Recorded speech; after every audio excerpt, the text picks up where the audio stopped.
All right. Thank you for joining us. My name is Wes Michael, and I'm joined by Jim Sliney. Nora McCulloch, who was instrumental in putting together this presentation, isn't able to join us for the recording. Jim and I will be sharing our presentation. We'll be talking about research we conducted in a particularly relevant topic these days, the patient perspective of market access.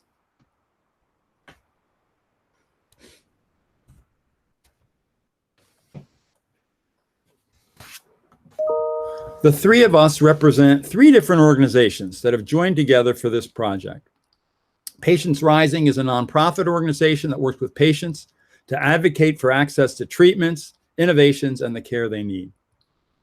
Team Type 1 Foundation is a nonprofit organization that fights for the right to live through a mission of education, empowerment, and access to medicine for everyone affected by diabetes.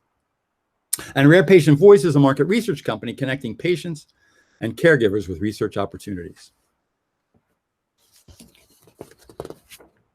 Hi, everybody.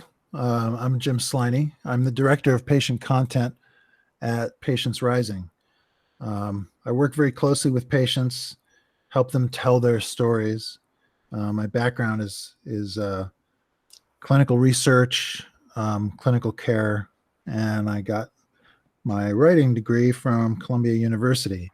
So it was really exciting when I had the opportunity to work with Wes and Pam and Nora on this project to hear what patients had to say about their type 1 diabetes experience. Next, I'll mention Nora briefly, who's another key member of this team who put together a lot of the work that you're going to see. She's the operations manager at Team Type 1. If you've never visited Team Type 1, I suggest you do. They got some very exciting things going on. She's got decades of experience working in doctors' offices, so lots of clinical background and lots of very close relationships with the type 1 diabetes community. So her contributions here have been really pivotal. All right, that's great. And again, this is Wes again. I'm the president and founder of Rare Patient Voice. We're a market research company that provides sample for patient and caregivers. We recruit patients in person at patient events. Before forming Rare Patient Voice, I was at other healthcare market research companies, including what became Kantar Health.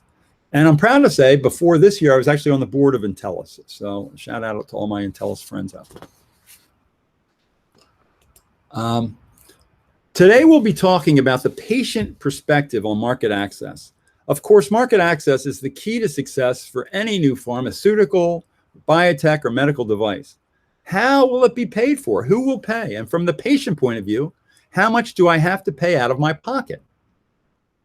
Many of you probably research market access, especially from the point of view of the healthcare providers and the payers. We feel the patient point of view is equally important, especially as they are the ones who may need the drug or device to survive, recover, or at least enjoy their best possible quality of life. So we're going to explore the patient's point of view. In this study, we focused on one condition, type 1 diabetes, or T1D as we call it. But as you'll see, while each disease is unique, many of the patient issues that we surface here most likely apply to other conditions as well. We conducted a survey of over 200 type 1 diabetes patients and caregivers in the US. These patients came from three sources: our Rare Patient Voice patient and caregiver panel, as well as patients who are members of Patients Rising and Team Type 1. Note that this online survey was conducted in January and early February of this year, before our COVID-19 lockdown. So the responses and issues raised by patients don't take into account the additional difficulties that COVID will have imposed on these patients. Remember that diabetes patients are at a higher risk for bad outcomes from the coronavirus.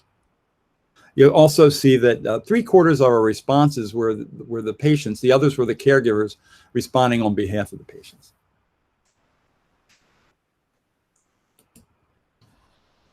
Jim? Oh, yeah. So one of the things we learn right off the bat is that living with type 1 diabetes is extremely challenging. there are a lot of things that contribute to those challenges. Having the supplies necessary to live one's daily life, very, very difficult to get a hold of affordably. And we're going to go into some more detail about that in a little while. One of the things that we learn is that 54% of the people that we talked to in this survey had additional diseases or comorbidities. So we don't know if 100% of their problems are related to diabetes or other diseases that they may have at the same time. But it's not uncommon. You'll see that more than half had diseases other than diabetes contributing to their quality of life. 28% of those had more than 2 other diseases. And in our next slide, we'll take a look at what some of those were. Hypothyroidism, for instance, which is a very common disease, was very common among the type 1 diabetics. This doesn't imply a correlation between the diseases, but celiac disease, asthma, rheumatoid arthritis, high blood pressure, and depression and anxiety were pretty common among this population. Right. One of the questions we asked the patients and caregivers were, what type of health insurance are they covered by? And you'll see the respondents represented many different insurance types. 62% had employer-provided insurance. About a quarter had public insurance, Medicare, Medicaid, or other public options. Now remember, this was asked pre-COVID. Since then, many may have lost their jobs and may have lost their employer-provided insurance, considering the high cost of COBRA. So this is from before those days of so long ago. Yeah, it would be so interesting if we could see what those numbers look like now.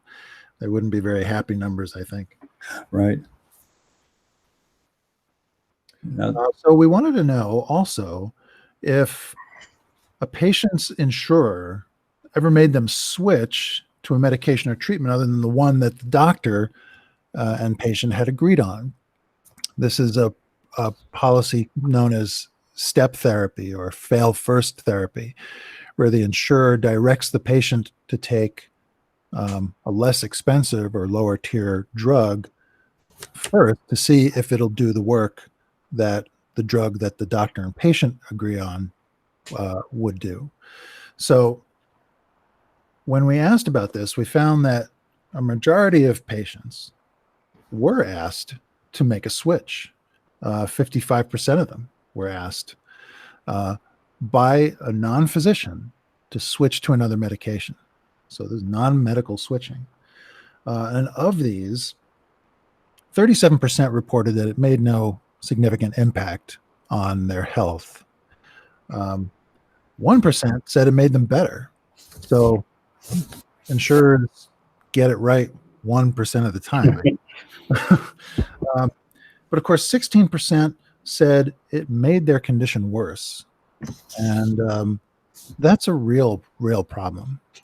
So if a type 1 diabetic is trying to manage their lifelong disease with the right medication so that they can work, live a fruitful life, insurers can interfere with that and leave patients with unnecessary difficulties. We can look a little deeper into that. So we want to know how they feel about these switches. And so we asked about that as well. And we got a lot of, we made a point of leaving open-ended answers available so that patients could just tell us what their experiences were. We got a lot of these, quite a lot. You won't see them all here, but we're highlighting some of the more clear ones. So of people who said that this made their health worse, brand X is a better insulin for my treatment. And after fighting for prior authorization, I'm grateful for my doctor being able to get X approved after a brief time without. So they were forced off, but their doctor helped them fight to get back on. Another said, my blood sugars could no longer be controlled on brand B, the drug that the insurer suggested. I was running high and then crashing very badly in the middle of the night. And there's more. The insulins are not the same. It took a while for my doctor and I to get my diabetes back under control. And brand Y was improving my blood glucose control and also caused some weight loss. So what we're seeing here is patients experiencing negative outcomes because of insurer interference. And healthcare should be between a doctor and a patient, not an insurer. But there were a lot of things that people had to say about this, and we'll take a look at that too. Yeah, I mean, even the people that did not see a change to health gave us comments, and we'll show some of those where they had been forced to switch brands, and even though they didn't report any change to their health, it was not a positive experience for them. One caregiver said, it didn't change anything about her health. It's still a meter and test strips, just very inconvenient since we own multiple meters and had to purchase extras out of pocket. So it didn't change the health outcome, but was quite inconvenient in that case. Another patient said, I preferred using brand A insulin because it's the fast-acting insulin that I've become accustomed to using for most of my life. I wasn't happy about the sudden switch, but my insurance randomly stopped covering brand A and had brand B on their formulary in its place. So I've been taking that ever since. So again, no change to their health, but they've been accustomed to one brand and preferred it and had to switch. And they didn't see any reason. So it was random. So a lot of different effects to the person, even though fortunately their health wasn't affected. And one more that had no change to their health is a caregiver whose daughter didn't have to change or didn't have any change in her health. But she said, for some reason, certain blood glucose meters do not read for my daughter. They're unsure of why, but initially they thought it might have been a form of anemia. It was not. I found a glucose meter that worked very well, but the insurance company wouldn't cover it. They required that I use one of theirs. Fortunately, I found that one works very, very well. So again, a good outcome, but certainly a bit of anxiety there because they knew they had a certain issue with their daughter and were being forced to move away from something that they already knew worked well. Now, we went into quite a bit of detail about the products and supplies and the items that the patient used to manage their type 1 diabetes.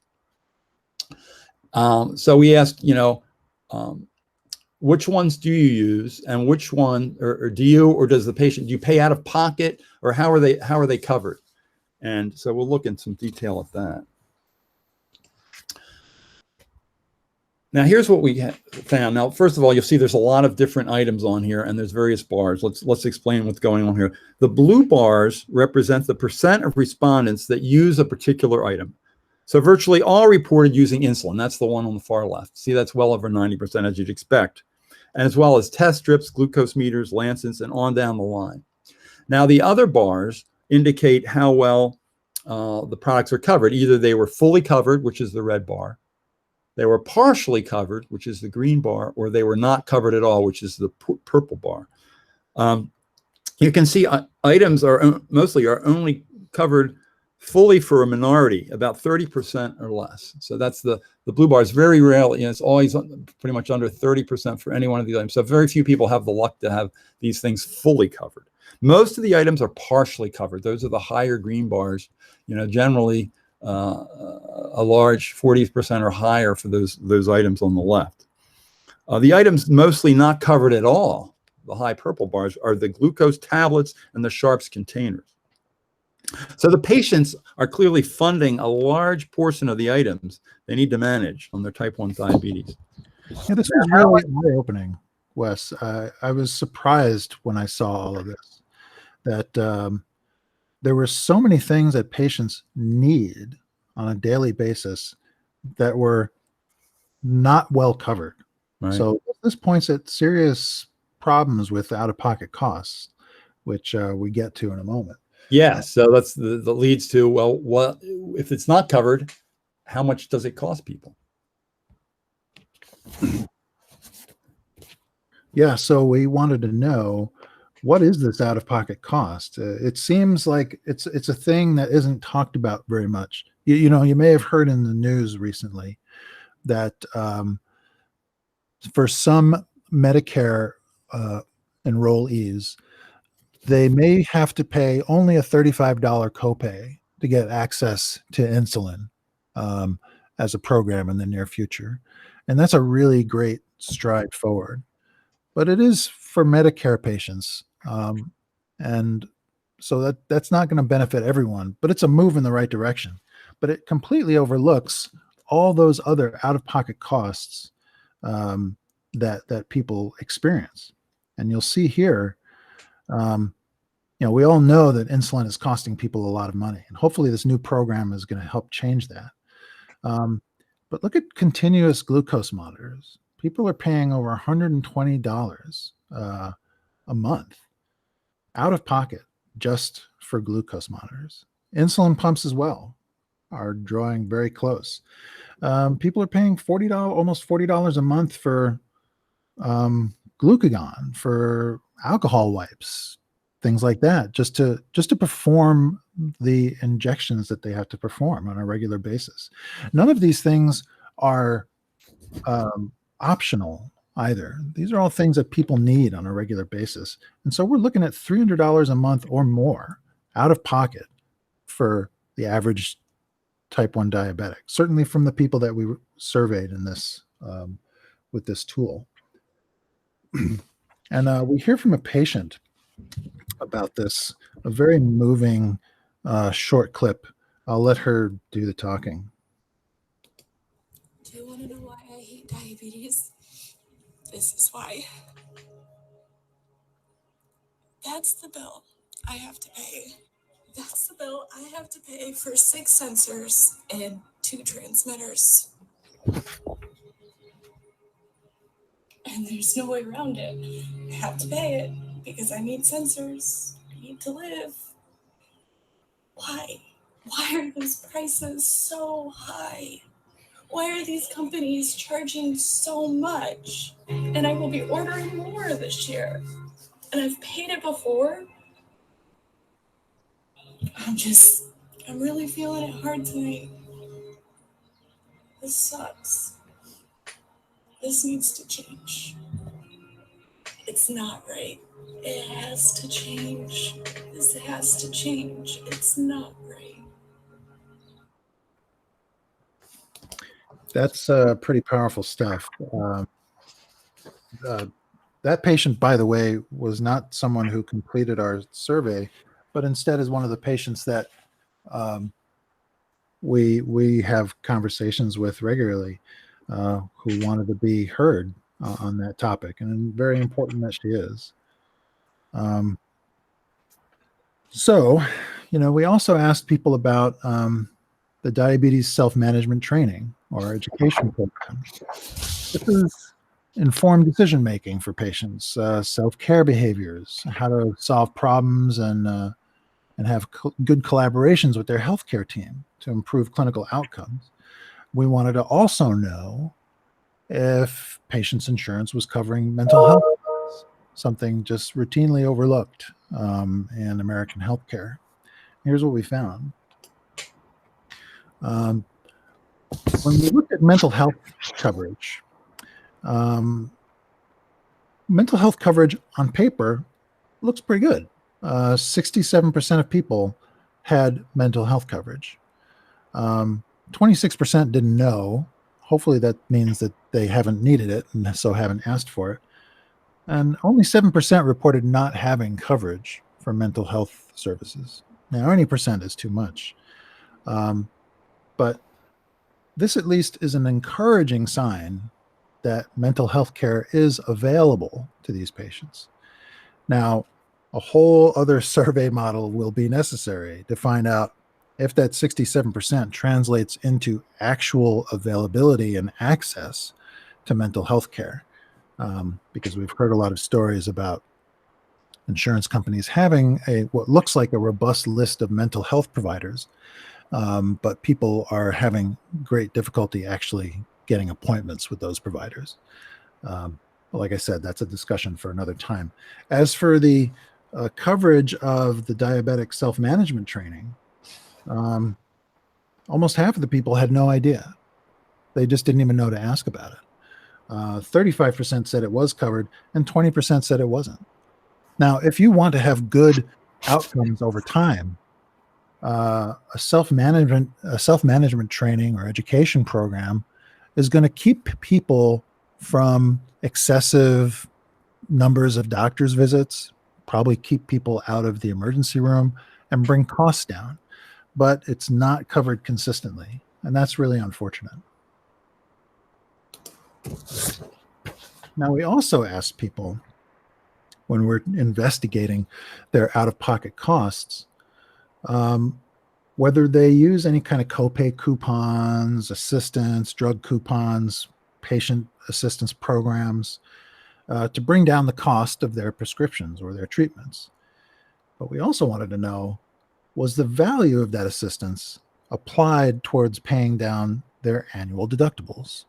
And we saw some very interesting results. Now, what we see is that 65% of people didn't use any kind of assistance. Although it should be noted that assistance is out there, and most people would qualify for it. And that's something we can talk about some other time as well. Like, how can a patient actually get access to that sort of copay assistance or patient assistance program? Of the people who do use it, the 33%, we broke that down further to find out, was the monetary value of the copay coupon or assistance that they use, was it applied to their deductible or not? Now, this is something that insurance companies call copay accumulators. Sort of a bizarre term, but what it means is an insurer can accept the monetary value of a coupon for a drug. So they get paid for delivering the drug, but they don't apply it to the patient's deductible.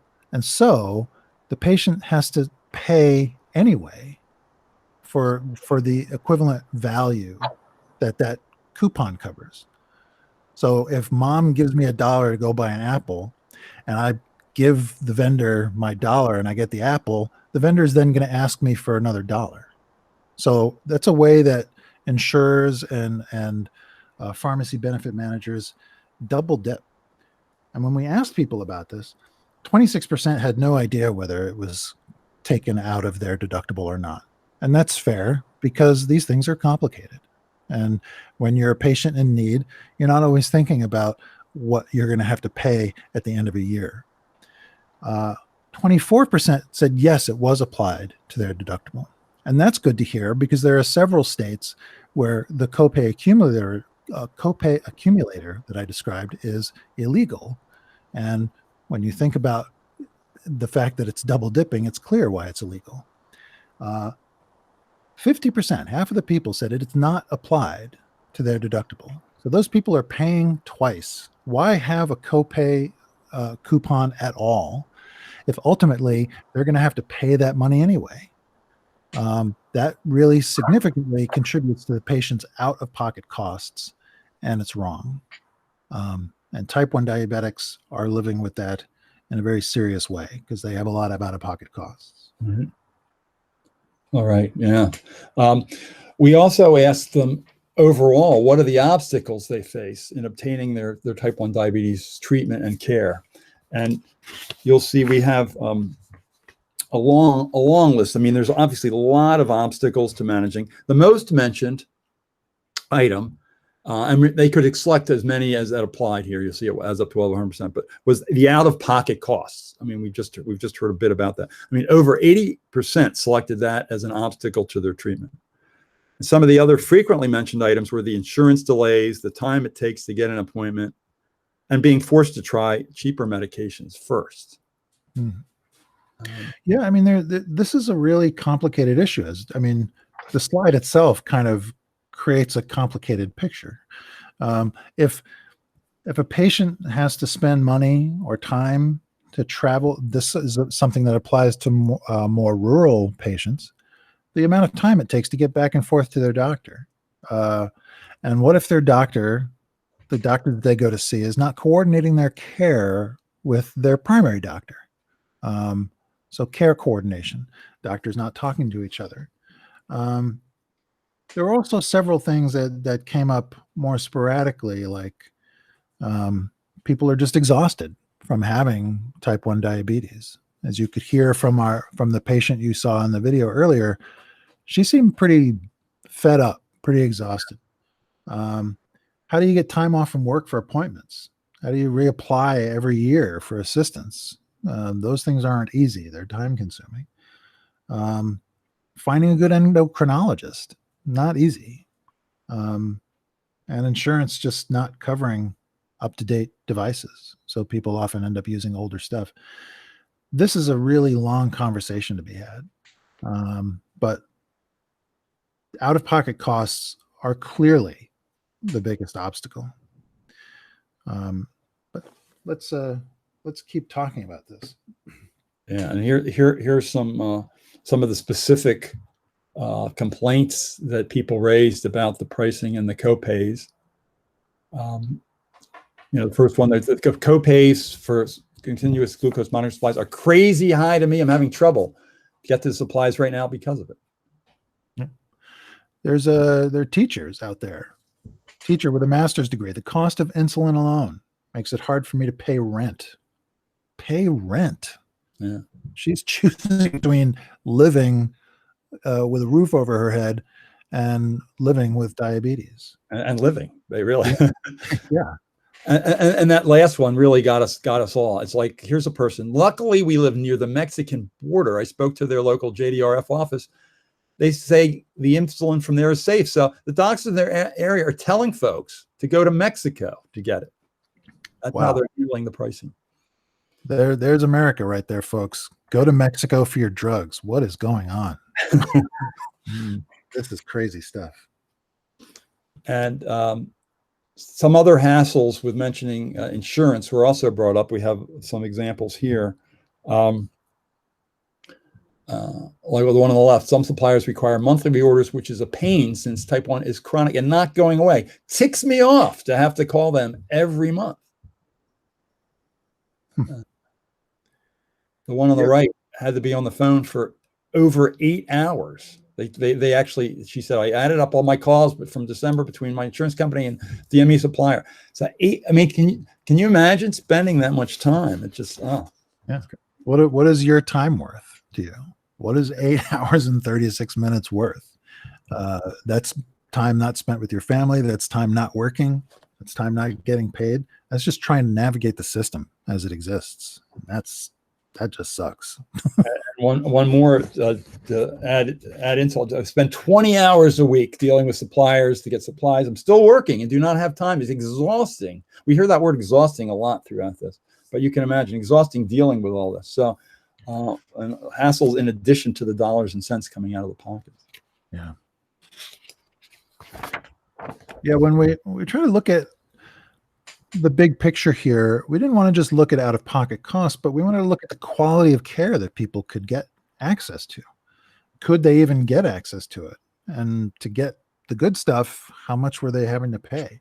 So, for instance, you take a patient who doesn't have a local endocrinologist who's familiar with type 1 diabetes, where they cannot afford to have a doctor who doesn't know how to care for them. So maybe they find a doctor who's 4 hours away. And these are not hypotheticals, by the way. These are based on things that patients told us.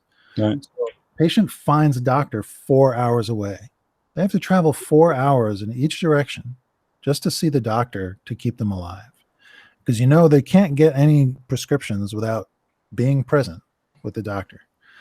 Good RX coverage is great, but if there's a lack of knowledgeable experts, you have to go outside of your network.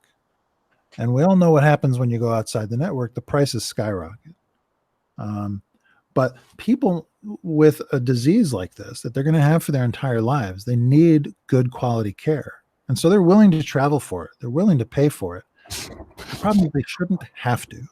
Now, this brings up one of the things that our experiences in the coronavirus are maybe teaching us. And maybe telehealth is going to be able to solve a lot of this, especially for rural communities.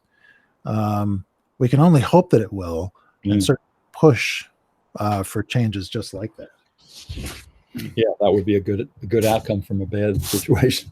Yeah, absolutely. Most of our focus obviously was on people's access to the treatment, to the supplies they need. But one of the things that also came through was their day-to-day difficulty, the challenge in coping with how to contend with type 1 diabetes. And we won't read through all these here, but you'll see there's a lot of focus on the fact that it's a constant. It's no vacations or breaks, says one on the left. Constantly thinking about everything you consume, always on your mind. So there's no break from this. Yeah. Mood swings, exhaustion. Again, we hear that word exhaustion a lot. Managing relationships and their work life. I mean, it affects every aspect of the life. Yeah. People not knowing the difference between type 1 diabetes and type 2 diabetes and how it gets treated. That speaks to a need for more awareness. I mean, these people also have to wear devices that can be seen as bumps under their clothing or on exposed skin. Maybe nowadays, with people wearing masks all the time, that seems a little less strange. But I mean, imagine just having to have an involuntary device attached to your body at all times and the looks that you might get. There's no way to properly state the complexity of living with a chronic disease that requires all this equipment, all these changes to lifestyle, the ability to work, have relationships, go swimming. I mean, you can't ignore diabetes when you're trying to live your life. It's just impossible. Right. Now, we did hear some good news. Though it's interesting that the good news that we heard kind of has a flip side to it. I mean, here are three quotes here. I mean, they all talk about being fortunate or being privileged. I'm fortunate where my father's insurance covers almost all the supplies. Previous insurance, they hit a $4,000 deductible. Or I feel privileged to have good insurance coverage that's made it possible for me to take advantage of the new technology. And finally, I'm fortunate that my insurance covers non-formulary incident copay. Many of my friends do not have this. So even those that with positive realize that many other ones with type 1 diabetes are not so fortunate. So it even further, even when it was good news, it kind of further emphasized that not everyone is sharing in those good situations. And with that, we've gone through the findings of our survey. We'll have some takeaways here, and then we're going to talk about, hey, it doesn't just apply to type 1 diabetes. There's some other thoughts we have about that. So I'll run through some takeaways, and then Jim will go through some other disease areas that we should all be thinking about. So what are some of the key takeaways? Well, all the respondents had some coverage, public or private, yet access issues certainly remain. A majority have been made to switch medication or treatment by insurers, and 16%, it made their situation worse. They have worse health outcomes because of a forced switch. And even where their health wasn't worse, there were complaints about the switches. It still affected them. The type 1 diabetes patients used 6 or more items, and the majority were only partially covered. And the average patient was paying over $300 a month out of pocket to get those items. And the out-of-pocket costs were mentioned most often as an obstacle to care. So we can see how all that rolls together. A lot of items, a lot of costs, and that's the highest issue following. But there were other ones too, specifically insurance, delaying coverage and treatment, and then or not covering treatments at all. Some more takeaways.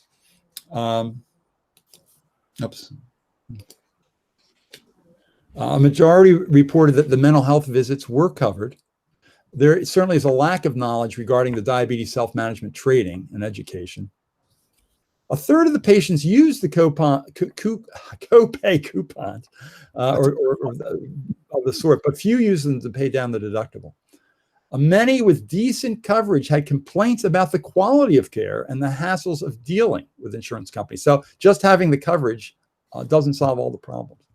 And finally, type 1 diabetes is taxing physically, emotionally, mentally, and financially, and needs to be constantly monitored. Many patients also suffer from other conditions as well. So a lot that these folks are suffering from. But how does it apply to some other conditions, Jim? Yeah, it would be unfair to think that type 1 diabetics are the only ones living with these problems. So I looked at a few other disease categories to which these things could apply. So in rheumatology, or like rheumatoid arthritis patients, they use biologics and biosimilars for their treatment, and these are high-tier drugs. The Rheumatoid Arthritis Support Network tells us that treatments can cost up to $30,000 a year. Now, if you had a $30,000 a year drug cost, you'd want to apply some copay coupons or patient assistance to that. Does that mean that rheumatoid arthritis patients are also having to pay twice? It's not being applied to their deductible? How do you live like that? That's an incredible cost. So what we've seen with type 1 diabetics certainly applies to the rheumatoid arthritis community. And that's a big community. The Arthritis Support Network says that there's 1.3 million Americans living with rheumatoid arthritis. That's a lot of money that is going into deductibles. On our next category, if we're looking at migraine patients, they have a number of treatments that are available. Some are kind of old and outdated treatments, and new treatments are becoming available all the time. But, of course, new treatments are more expensive.